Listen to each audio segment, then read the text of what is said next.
October 30th here in Seoul, and I'm Kim Dami. We begin with these stories making the headlines at this hour. Starting with North Korea's deployment of troops to Russia. The U.S. has also confirmed a small number of North Korean soldiers are already in Russia's Kursk region, while a Lithuanian NGO says some North Korean troops were killed in a clash last week. And the leaders of South Korea and Ukraine agreed to step up their countries' cooperation and seek strategic countermeasures on the North troop deployment, as well as a deepening Pyongyang-Moscow military relations.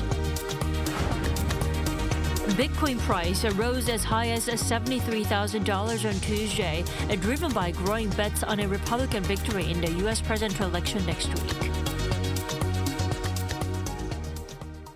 Following South Korea and NATO's confirmation, the U.S. has also acknowledged North Korean soldiers' presence in Russia's Kursk region. Our Ian leads us this morning. The U.S. government confirmed on Tuesday that a couple of thousand North Korean troops are moving toward Russia's Kursk region, with a small unit already present there.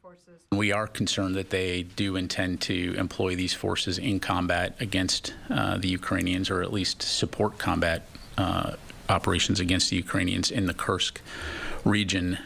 This follows an earlier claim by the Lithuanian NGO Blue Yellow, which has been assisting Ukrainian troops, that the first encounter between the Ukrainian troops and North Korean military forces occurred on October 25th in Russia's Kursk region, leading to the death of all but one North Korean.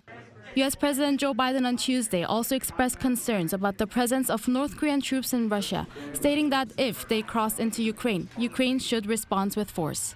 On the same day, State Department spokesperson Matthew Miller criticized Russia and North Korea, stating that the deployment of North Korean troops marks a significant escalation in the DPRK's ongoing involvement in Russia's illegal actions and another breach of UN Security Council resolutions.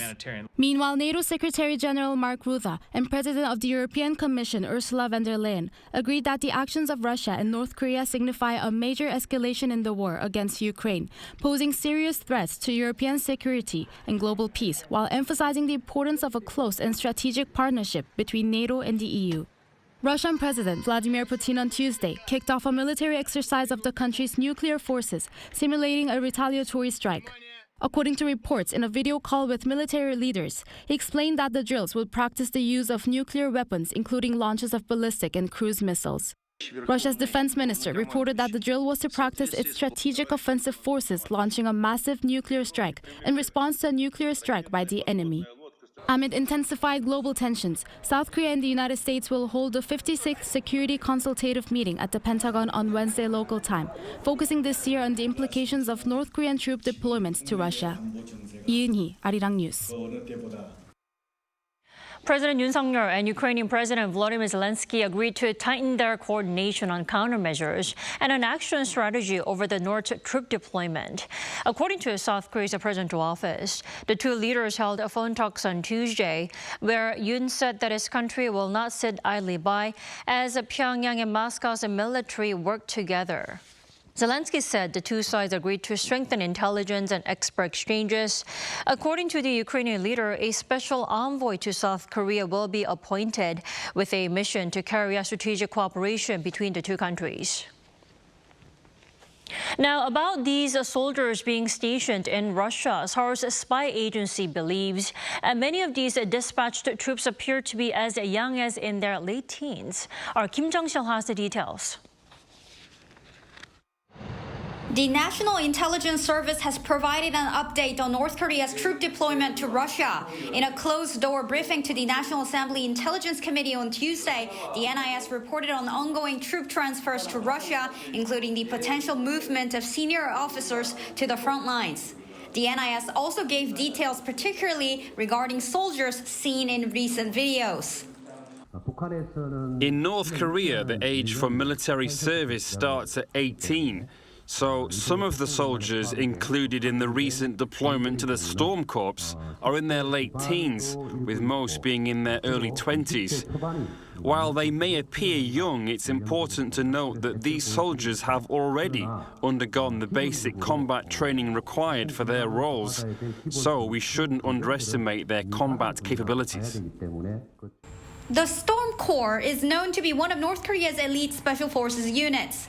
However, the NIS pointed out that the unfamiliar terrain of modern warfare, as seen in the Russia-Ukraine conflict, presents challenges for these North Korean troops who lack experience in such conflicts.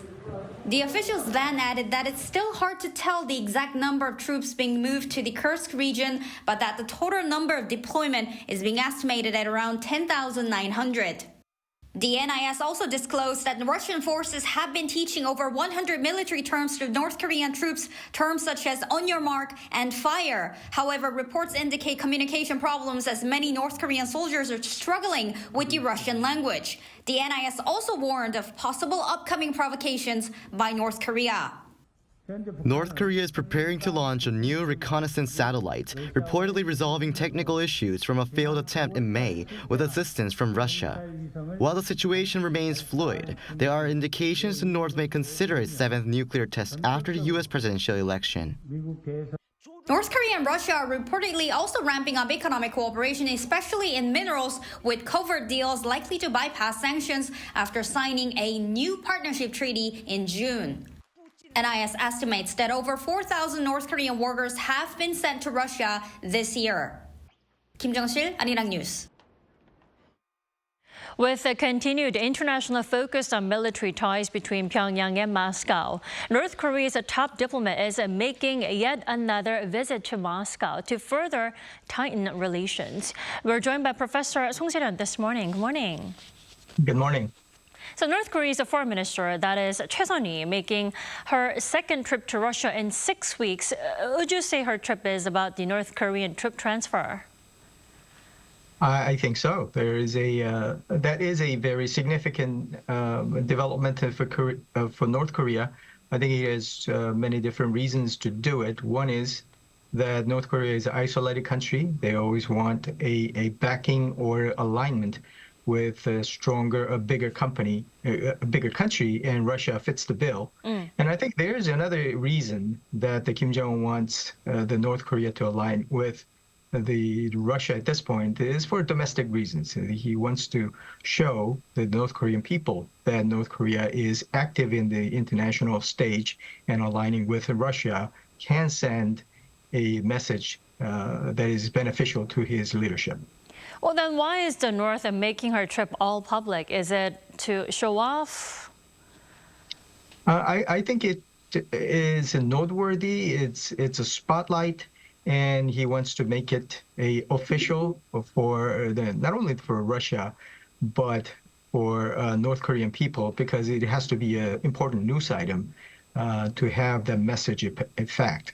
I think that also the Russia cannot back out on it because of this high profile meeting with the leaders between the two countries. Well, on top of that, what we are also learning is that North Korean soldiers are being trained, and also they're learning Russian military terms.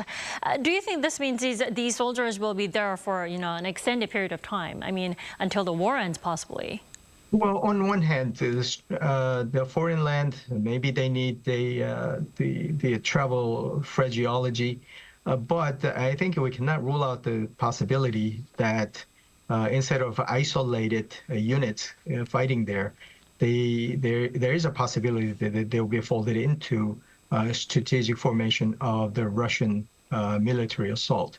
So that means, as you said, there is a possibility that they'll be there for duration. And learning the language, it seems like a natural first step. Well, what we also do know that is at least 10,000 troops are in Kursk region to fight against Ukraine. The question is 10,000 enough to make a difference in the fight against Ukraine? What do you think? Well, it depends on the situation. If we consider that there are about 50,000 Russian soldiers in Kursk, 10,000 as about 20% of that troop. So it's a significant number in that isolated locale. So I think it is a significant move. And if they can make some kind of headway into and make some notable achievement in a military front, probably that will send a strong message to Russian leadership and the North Korean people this tie, military tie, is a significant one. Well, what some experts are saying that North Korea is making Russia owe North big time by sending its soldiers to Russia. Is that so? What's your take on it, Professor Song? I think we look back upon what happened in Vietnam. South Korea sent the troops, and it was beneficial for two countries. And North Korea probably looking for the same kind of quid pro quo kind of relationship where they could be led into getting more advanced military technologies or economic or diplomatic backing and cover.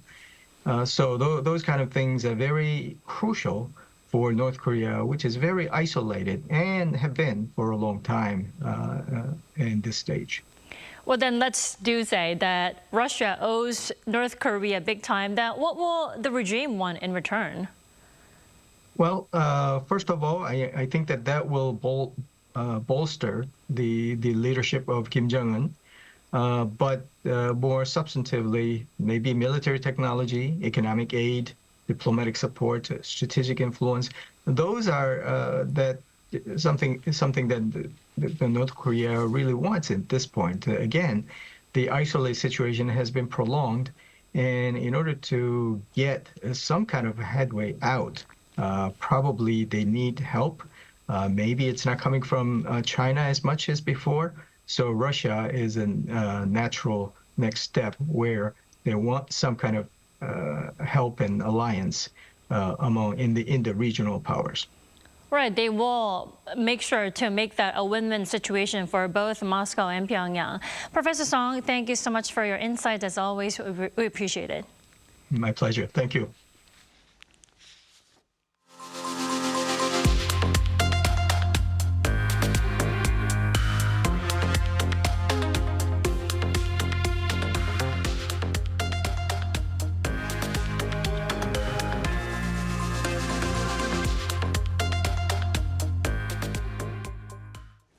As a former U.S. President Donald Trump looks to return to the Oval Office, his positive views on Bitcoin seemingly pushed the cryptocurrency toward a new all-time high. Our Lee Seung-jae reports. Former President and Republican candidate Donald Trump has previously stated that he would support cryptocurrency, going as far as to say that the government under his administration would hold Bitcoin. And as the prospects of his return to the Oval Office increased, so has the price of Bitcoin. Bitcoin surpassed the $70,000 mark for the first time in about 4 months on Tuesday and closed in on the all-time high of $73,800 before falling back to the $72,000 range. Dogecoin, which has been long promoted by Tesla CEO and Trump supporter Elon Musk, also saw its price jump. With little room for error and controversy that might prevent Trump from returning to the White House, the Trump camp has distanced itself from comedian Tony Hinchcliffe, who was one of the openers for the Republican candidate's rally in New York City's Madison Square Garden on Sunday. The comedian referred to Puerto Rico as a floating island of garbage, drawing massive criticism from Democrats and some Republicans as well. According to Trump campaign senior advisor Daniela Alvarez, the statement by Hinchcliffe does not reflect the views of Trump or the campaign. Trump has also seen a number of Republicans refusing to support him in his re-election bid. The daughter of former Republican President George W. Bush has now openly expressed her intent to support Democrat Kamala Harris. Barbara Pierce Bush joined the Harris campaign over the weekend in Pennsylvania in support for the Democratic candidate. Her endorsement comes as her parents have expressed no intention of endorsing either of the presidential candidates this year. Meanwhile, with former White House Chief of Staff John Kelly telling various media outlets that Trump had praised Hitler and Nazi Germany during his time as president, Trump's wife and former First Lady Melania Trump has come to defend her husband, saying he is not Hitler. Speaking to Fox and Friends on Tuesday, Melania pushed back against criticism of the former president. When asked why her husband is running for president again, she said he loves his country and the people and wants to make the U.S. great again. Lee Seung-jae, Arirang News.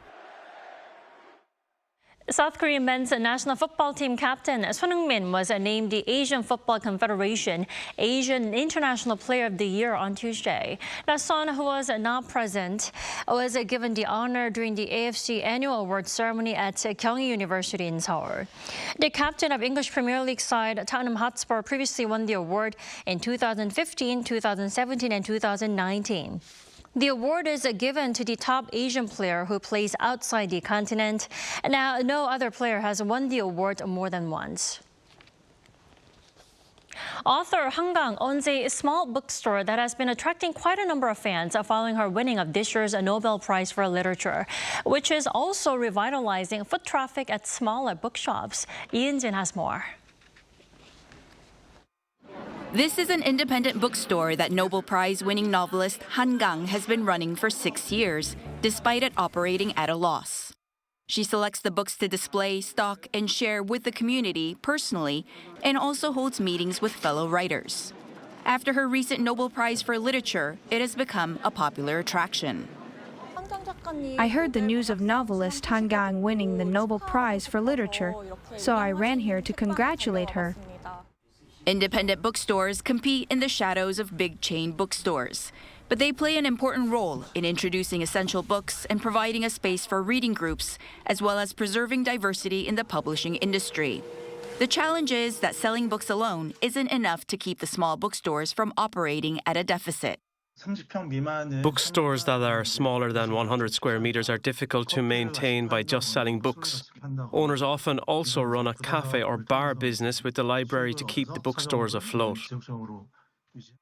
Taking this into account, one large chain bookstore has decided to limit the sales of Han Kang's books to a total of 2,000 books per day across 8 of its branches. Instead, her books will be supplied first to small independent bookstores. This is in response to recent requests for a priority supply of Han Kang's books due to fast depleting stocks. Even if it's temporary, if books in shortage are supplied at the smaller bookstores, it will greatly help revive them. In the long run, we need to discuss ways for the larger and smaller bookstores to coexist. Han Kang's achievement of winning the Nobel Prize in Literature, which led to her books quickly selling out, has created a positive win-win atmosphere for the big chain bookstores and independent bookstores for the first time in a long while. Jin, Arirang News.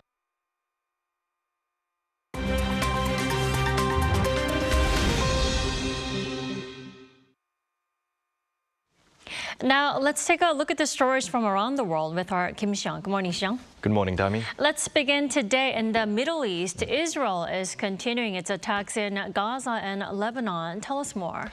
Now, that's right, Dami. Following Monday's attack in Lebanon that killed at least 60 people, Israel continued its airstrikes on Tuesday in Gaza and Lebanon. Gaza officials on Tuesday said that at least 109 Palestinians, including children, were killed by an Israeli airstrike overnight, which destroyed a 5-story residential building in Beit Lahia in northern Gaza. U.S. State Department spokesperson Matthew Miller said on Tuesday that the U.S. was deeply concerned by the loss of civilian life and that the report of at least 25 children killed in the attack was a horrifying result. Miller added that the latest Israeli airstrike is another reminder of why we need to see an end to this war. The Israel Defense Forces said that it was aware of the reports that civilians were harmed. Now, meanwhile, in Lebanon, Hezbollah named Naim Qassem as its new leader on Tuesday as a successor to Hassan Nasrallah, who was assassinated by Israel in September. Qassem has previously said that Iran-backed militant group was ready for a long battle against Israel. Now, Argentine state employees, led by the Association of State Workers, began a 36-hour strike on Tuesday to protest against layoffs, low wages and budget cuts by President Javier Milei's new government. The Association of State Workers, or ATE, which is Argentina's largest union of public employees, called for the protest, which began with a march from the obelisk of Buenos Aires in the country's capital to the Ministry of Deregulation and State Transformation. The group announced that the strike will include air, rail and subway workers in Buenos Aires, beginning midnight on Wednesday, while bus drivers will also join the protest from Thursday. The ATE is demanding that Milei's government prevent the state from being taken over by large business groups. Spanish footballer Rodri, who plays as a midfielder for Manchester City, has won the 2024 Men's Ballon d'Or, an award given to the best football player in the world. 28-year-old Rodrigo Hernandez Cascante, who goes by Rodri, won his first Ballon d'Or on Monday local time. The women's award went again to Aitana Bonmatí, who held up her second consecutive Ballon d'Or Féminin. Rodri saw his team win a fourth straight Premier League trophy last season and was named the best player at the UEFA European Championship this year, where Spain won the competition. Now, Brazilian Vinicius Jr., who plays for Real Madrid, was runner-up, and his Real teammate Jude Bellingham came third. Moving over to New York City's Times Square, where new installations have been made in preparations for the annual Day of the Dead celebrations. 3 large, colorful statues were set up in one of the busiest areas of Manhattan to represent Dia de los Muertos, a Mexican holiday where it is believed that the dead come back to Earth to visit their loved ones. The Day of the Dead is traditionally celebrated over 2 days, November 1st to honor the passing of children and November 2nd to remember the adults.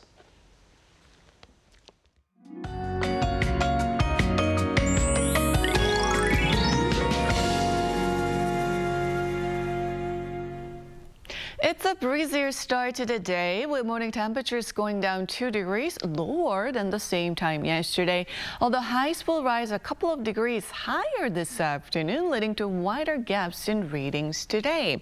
But it's not only the capital. Most parts are seeing roller coaster temperatures today. And these big gaps in readings are causing dense fog in the morning, causing headaches for the drivers. Please drive with caution in the mornings. After cloudy skies and on and off wet conditions we had this week, we'll finally be under bright skies with the fresh autumn air. Seoul gets up to 20 degrees Celsius. Gwangju and Jeju will be topping out at 22 degrees. Great weather to spend some time outdoors to enjoy autumn colors. But southern provinces and Jeju will be rainy in the latter half of the week due to the indirect effect of Typhoon Kongray, but the rest of the country will have warm and pleasant autumn weather through Sunday. Well, that's Korea for you, and here's a look at the international weather conditions.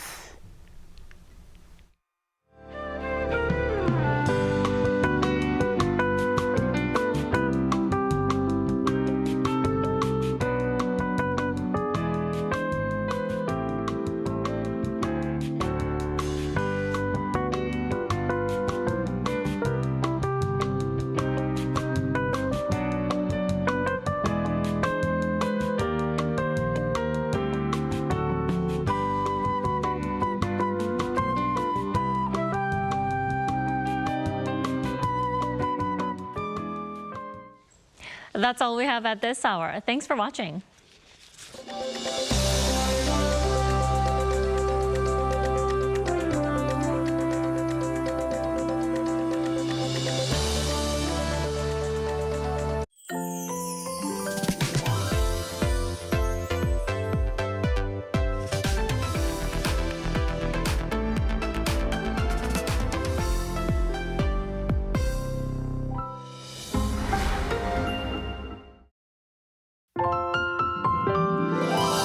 Chef Ryan Phillips here. Today we're going to make bindae-deok, or mung bean pancake.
president also remains committed to boosting Korea's ties with its global partners on the sidelines of this latest. To discuss the current security environment. The United Nations most powerful body on global security, expressing hope. Stock markets around the world have taken a hit amid speculation that the U.S. Federal Reserve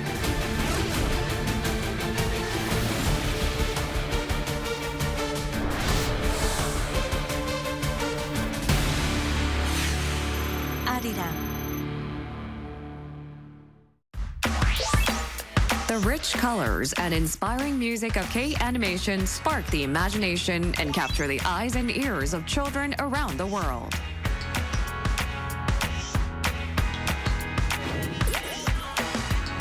Non-violent Korean animation that focuses on good influence.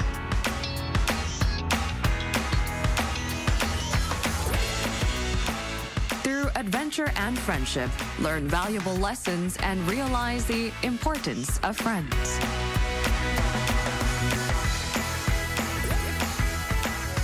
Covering topics such as family, friends, and courage, they help children learn how to interact with the world. Embark on imaginative adventures with new friends and dream together. K-Animation's special stories will warm your heart.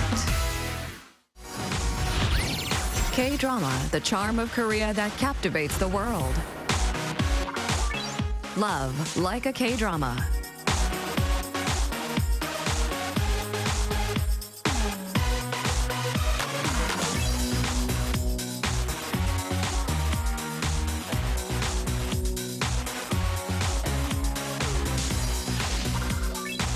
A story of us where hope and despair coexist.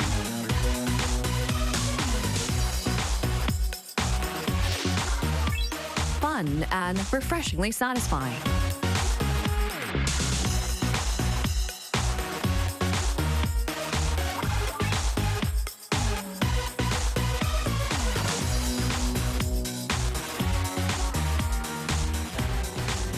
K-dramas carry warmth and move people's hearts. Meet the fascinating stories of Korea through K-dramas.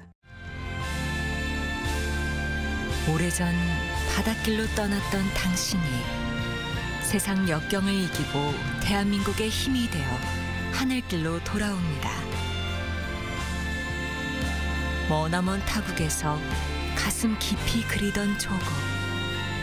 대한민국의 품으로 우리 동포들이 돌아오는 그날이 오면 배웅한 곳에서 맞이하겠습니다.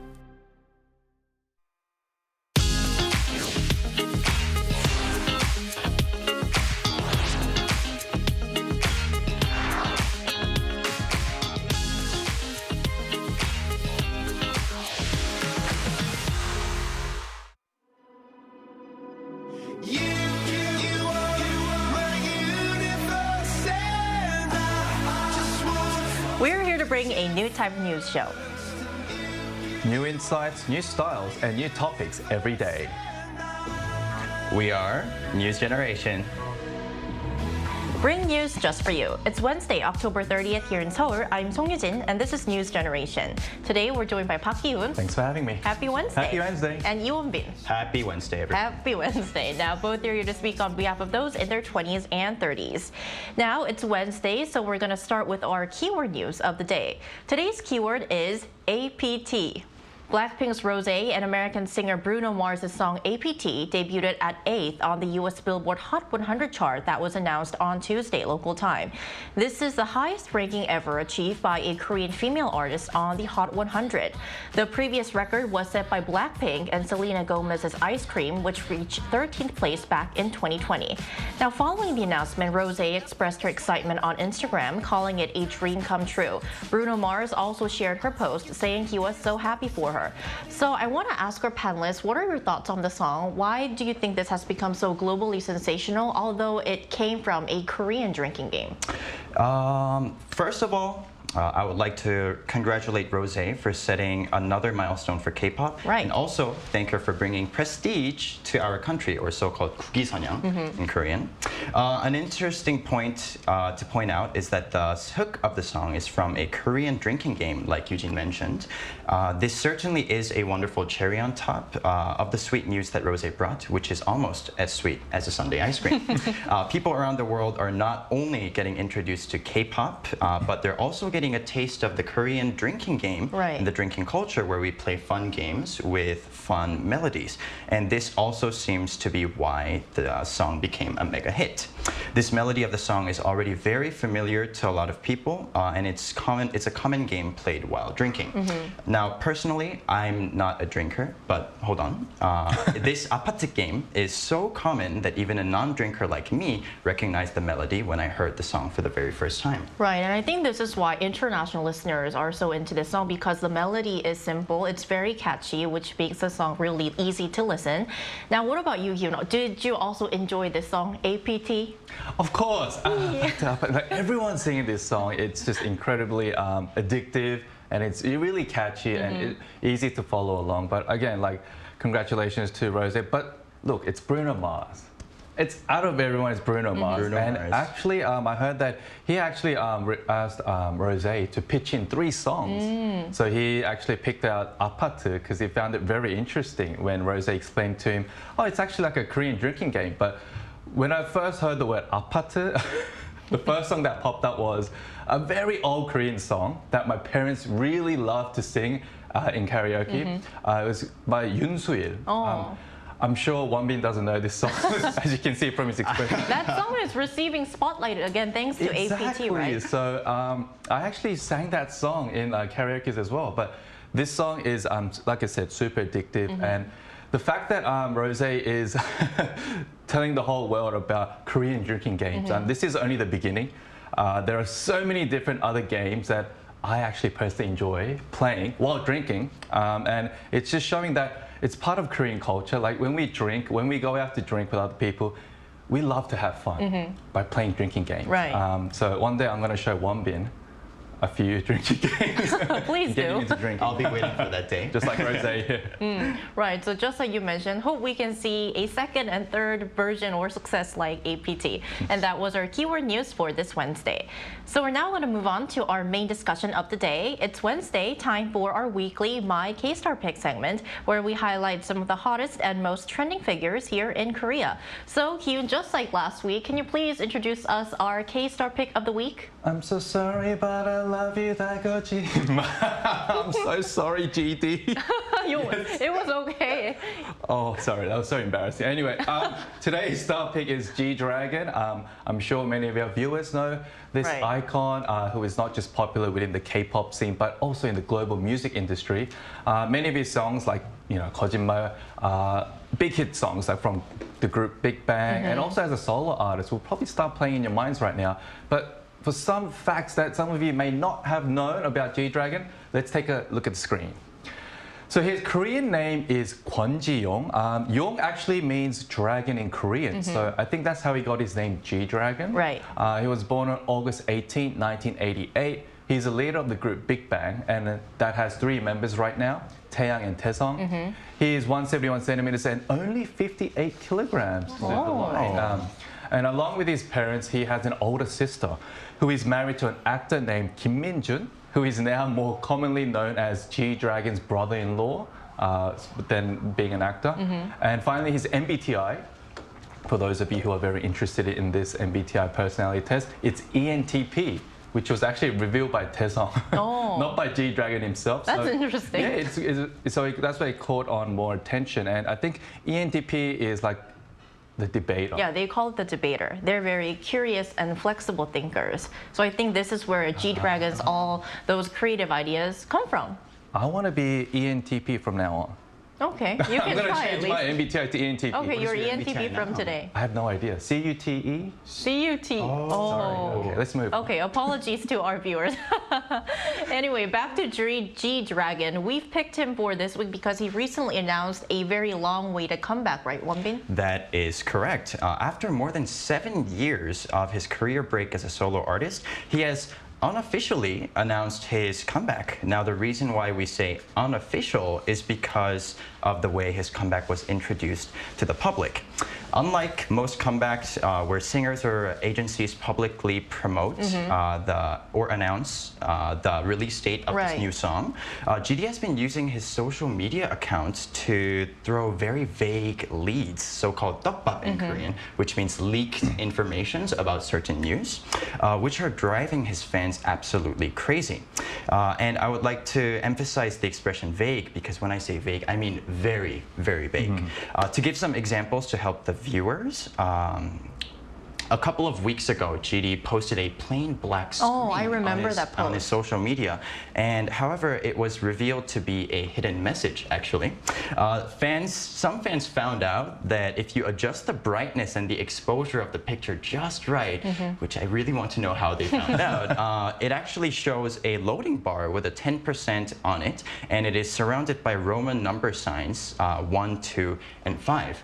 And because of that, a lot of fans were guessing that his comeback date may be on the October 25th, because if you write it down, it's 1025, which could be made with the Roman numbers and the 10%.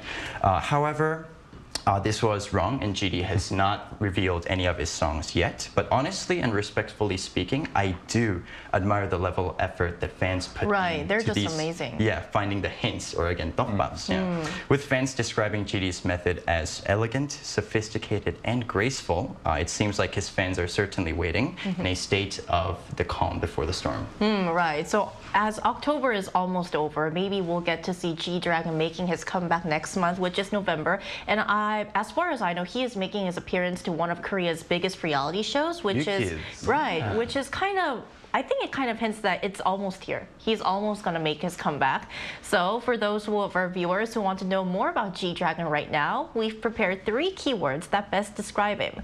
So the number 1 keyword is hexagonal artist. What is it, Kyun? Yes, we've talked about this hexagonal, like perfect hexagonal human, where the ideal type among many young people, it has to meet the 6 criteria. It's starting from like looks, occupation, education, family background, personality, and wealth.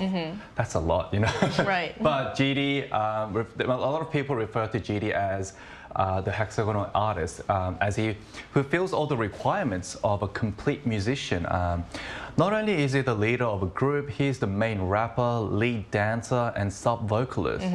And after tasting success as Big Bang, he went on to taste more success as a solo artist, as you can see on the screen.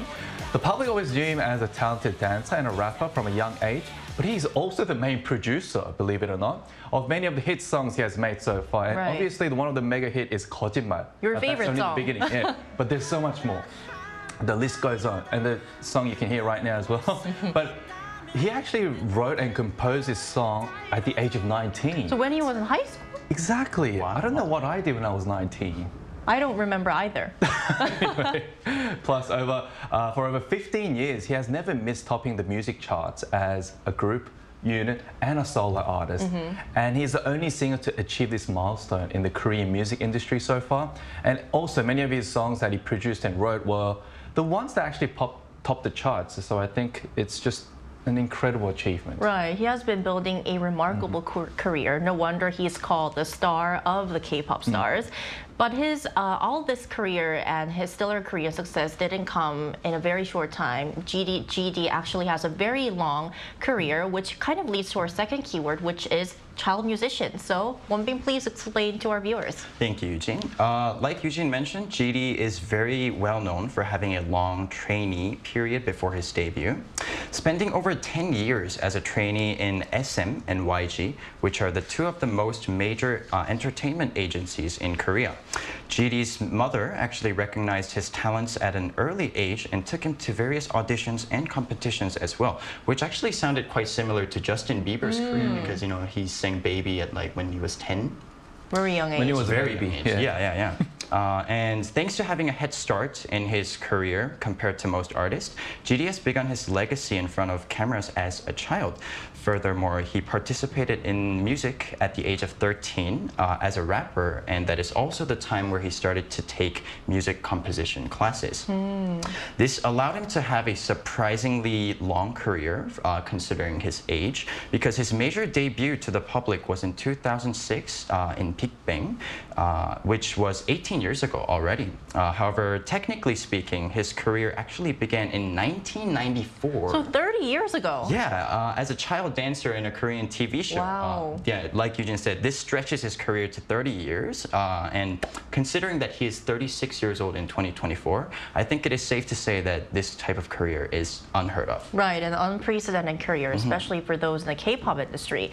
Now, when talking about GD, this is one thing that we must talk about or shed light on. It's not only music, but it's also fashion. So our third keyword for GD is fashion icon, right? You're so right. We cannot leave out the word fashion when we talk about G-Dragon. Not only is he an artist, but he's a fashion icon. And in 2016, he was honored as the first ever Asian male as the ambassador of Chanel. Now, who doesn't know Chanel? Right. So this historical event paved the way for so many different Korean artists to be named ambassadors to high-end fashion brands like Louis Vuitton, Gucci, Christian Dior, and even Fendi. And then the list goes on. This momentum moved further to Korean actors and actresses wearing these luxury brands in red carpets, like representing and promoting both Korea and the brand in major events. This was only possible due to his fashion sense from a very young age.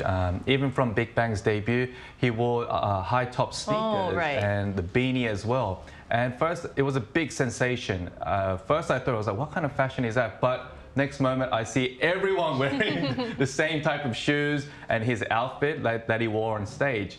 Not just that, as you can see, his sunglasses, his funky hairstyle, to even his, what's it called? Smoky eyes. Smoky eyes that he just trended. And I thought, what is that? But then, like I said, next moment I was following his makeup as well, but really couldn't follow him to his standard. Anyway, and also this movement even made Nike reach out to him first to do a collaboration with GD to make sneakers, which were sold at extremely high prices, and it became so rare that people actually bought it and resold them at a higher price, and people would actually buy that. And I was thinking, it's Nike, but it's being sold at but it's being sold at like extremely high prices, and I thought this is a power of G-Dragon. Right. It's only something that G-Dragon can do. And of course, he's a Korean artist, so I'm proud to be Korean. Yes, we are, indeed. Now, as G-Dragon approaches 20 years since his debut, he holds a special place in the hearts, especially of our generation, because many of us grew up watching him evolve into this megastar. I personally still remember when G-Dragon first debuted. It was 2006, and I think that I was second grade at the time, but I still remember how much I was surprised while looking at Big Bang's debut because they were huge and they had so great music.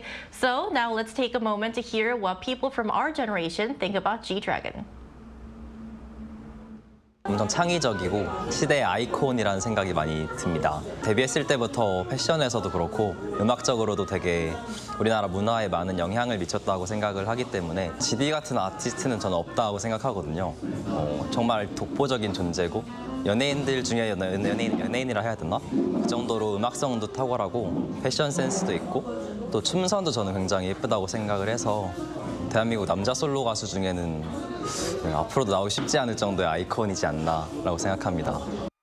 MZ 세대한테는 약간 역사적인 아이콘이기도 해서 나는 K-팝의 열렬한 팬이 아님에도 불구하고 지드래곤을 약간 히스토리컬 아이콘으로 기억하고 있고 그래서 초등학생에서 중학생일 때 그때 GD랑 빅뱅이 피크였던 걸로 기억하는데 그때 GD가 뭐 스키니진을 입고 나오면 그게 유행이 됐고 뭐든 하여튼 GD가 하면은 다 사람들이 따라 했었던 걸로 기억을. 어떻게 보면은 지금의 BTS가 있기 전에 약간 Big Bang ran so BTS could or Big Bang walked so BTS could run 약간 이런 느낌도 난 가지고 있어. 그리고 그랬던 그룹의 리더이자 작곡가이자 프로듀서이자 그거를 혼자서 만들어낸 것 같은 그런 느낌도 있고. 지드래곤은 워낙 뭐 2000년대 중반부터 거의 엄청 혜성처럼 나타나서 굉장히 우리나라 K-팝의 혁신을 불러온 그런 선구자 같은 그런 느낌이 있는 것 같습니다. 뭐 음악이면 음악, 뭐 패션이면 패션, 기존에 볼 수 없었던 어떤 그런 것들을 지드래곤이 많이 이렇게 좀 차용을 하면서 그런 것들을 팬들에게 좀 선보이면서 굉장히 큰 반향을 불러일으켰다고 생각을 합니다. Right, so just by looking at these interviews, we can see how much of a big star G-Dragon is, especially to our generation. Now, even though he's taken a 7-year hiatus from music, G-Dragon has still managed to stay in the spotlight by venturing into a brand new career this year. This was announced this year, so Kyun, could you please tell us more? Yeah, I was very surprised to see G-Dragon. I think this was 1 or 2 years ago. He attended this big tech event. I think it was CES in Las Vegas. And I thought, why is he there? But there was a reason. The Korea Advanced Institute of Science and Technology, otherwise known as KAIST, announced G-Dragon as the visiting professor in the Department of Mechanical Engineering last June. The reason was this appointment was made to promote the expansion of the global competitiveness of Korean culture by applying the latest scientific technology developed from KAIST to K-content and the culture industry. So he's becoming a pioneer of Korean culture in a different way by implementing, science and technology. So look, there's so much to talk about. He's expanding his reach. He is, so like in different areas as well. And whatever he does, it just becomes like a phenomenon and a sensation. So yeah, I like to see his more performances spread out in different areas moving forward.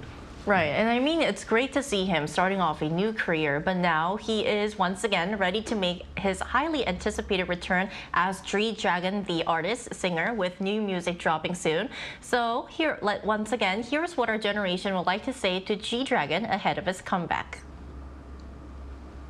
일단은 아직도 안 믿기고요. 진짜 나올 때까지 봐야 알 수 있을 것 같은데 너무 진짜 기다렸던 순간이고 사실 다시 복귀할까 말까 정말 고민도 많았고 이게 될까 싶었는데 돌아온다니 너무 반갑고 어떤 노래든 전 즐길 준비가 됐었으니까 빨리 나왔으면 좋겠습니다.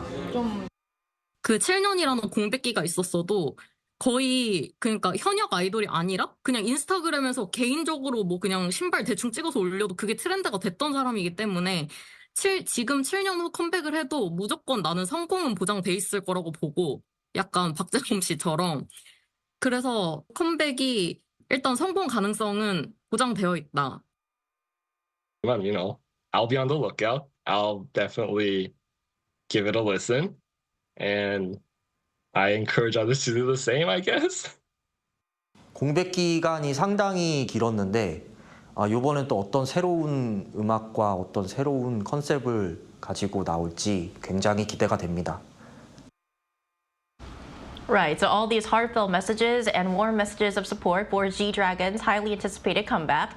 Now, wrapping up our discussion today, I want to ask you guys, what are your thoughts on G-Dragon? Is there anything that you'd like to add after our episode today? Well, it's always exciting to see the OG stars come back to the playground after a long break. I'm especially more keen about GD's comeback coming very soon because compared to the past when he released his last solo song, K-pop culture and Hallyu culture has become a world trend compared to a few years ago, like Ki-hoon and Eugene always mention on New Gen. And I hope that GD can really set another record or history for the K-pop and Hallyu culture. And with all the current artists pioneering the way of Hallyu to the world, such as Rosé and BTS and New Jeans, it is exciting to imagine how GD will perform alongside with him as well. And another note to add of how incredible his comeback is after having a long break is that he is planned to be collaborating with YG's girl group Baby Monster. Oh, right, the rookie girl group. Yeah, the rookies. And thus, a very fun fact is that more than half of the members from Baby Monster are actually born after GD's debut After as Big Bang in 2006. 2006. So that's another fun part to notice when you enjoy the music in the future. Right, so we can definitely see the past and present and future of K-pop That's right. through their collaboration. Is there anything else you'd like to add, Kyun, or no? I think it's great to see artists like G-Dragon perform for such a long time. It's not easy to maintain that status for decades, 30 years. 30 years. So decades. in one of his songs, the lyrics, it says, try living a day of my life. You know, it doesn't say, it's not all like, you know, sunshine, where like living like a star is not easy. And I can tell why he can say that, because he started from such a young age. He's taken all the steps you need to become a big superstar. It just didn't happen like all of a sudden. He went through all the training processes, and he knows how it feels, what it takes to become a global superstar. And that's why I think he's still there. You know, compared to you see a lot of superstars who shine just for that moment, and then they kind of just die down. But he's still there, you know, despite his age, and people still love him for his past, present, and of course his future as well. So I'll be looking out for his new album as well. Right, we'll be looking out for your new album, G-Dragon. And that's all from NewsGen today, but we'll be back tomorrow at 10:30 a.m. Korea time. Special thanks today to Park Ki-hoon. Always a pleasure. Thank you. And Heung-min. Thank you for having me. Thank you. And thank you everyone for watching, and we'll see you tomorrow. We are New Generation.